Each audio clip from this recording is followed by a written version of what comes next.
Welcome दोस्तों, उम्मीद है आप सब खैरियत से होंगे। पिछली वीडियो में हम बात कर चुके हैं स्टडी और विजन टेक्निक्स की। आज की वीडियो का टॉपिक है कि पहली दफ़ा किसी सबक को कैसे याद किया जाए। एक बड़ी गलती जो मैं भी करता हूँ वो आपको नहीं करनी चाहिए कि हम अपनी मेमोरी पर भरोसा कर लेते हैं और ये उस वक्त चली जाती है जब इसकी सबसे ज़्यादा ज़रूरत होती है। अब जबकि आपको पता चल गया है कि नोट्स कम फ़ायदेमंद है और खुद का टेस्ट लेना ज़्यादा सूदमंद है, तो आप बहुत सारे लेक्चर्स के फ्लैश कार्ड बना लोगे या क्विज़लिट ऐप को इस्तेमाल करोगे, मगर इसमें दो मुश्किलें हैं। एक, आपके पास बहुत ज़्यादा फ्लैश कार्ड का पलंदा इकट्ठा हो जाएगा। दो, आप अपनी याददाश्त पर भरोसा कर लोगे। इस तरह आप सिर्फ याद करने पर जोर दोगे मगर चीज़ों को समझ नहीं पाओगे। तो आइए अंडरस्टैंडिंग पर बात करते हैं। बुनियादी मसला कोई चीज़ याद करना नहीं है बल्कि इसे समझना है। विकिपीडिया ने इसकी कुछ यू डेफिनेशन की है: understanding is the psychological process related to an abstract or physical object, such as a person, situation, or message, whereby one is able to use concept to model that object. Understanding is a relation between the knower and an object of understanding. तो ये definition understanding समझना ये एक काफ़ी मुश्किल काम लग रहा है।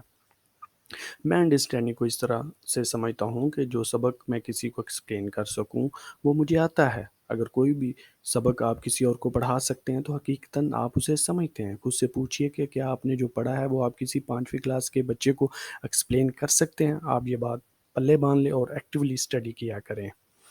मिसाल के तौर पर आपने 2 पैराग्राफ पढ़े हैं। अब किताब को बंद करें और ज़हन में सोचें कि मैंने अभी क्या पढ़ा है और इस पैराग्राफ का बुनियादी आइडिया क्या हो सकता है।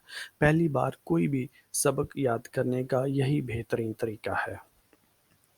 स्टेप 2, मोशन लर्निंग का जो दूसरा कंपोनेंट है वो है रिमेंबरिंग। किसी भी कंटेंट को याद करने के लिए 2 बुनियादी स्तून हैं। एक्टिव रिकॉल, जिसे फ़ाल तज़किरा भी कहते हैं। फ़ाल तज़किरा क्या है कि एक पेपर पर उस मतलूबा टॉपिक के बारे में जो कुछ आप जानते हैं लिखें। आप जितना आप दिमाग से ज़्यादा रिट्रीव करेंगे उतना ही आपके दिमाग के कनेक्शन मज़बूत होंगे। एक बात याद रखें, अगर आप ज़्यादा अरसे तक टेस्ट प्रैक्टिस नहीं करते तो आप इसको भूल जाएंगे। और दूसरा मेथड है स्पेस्ड रेपिटेशन।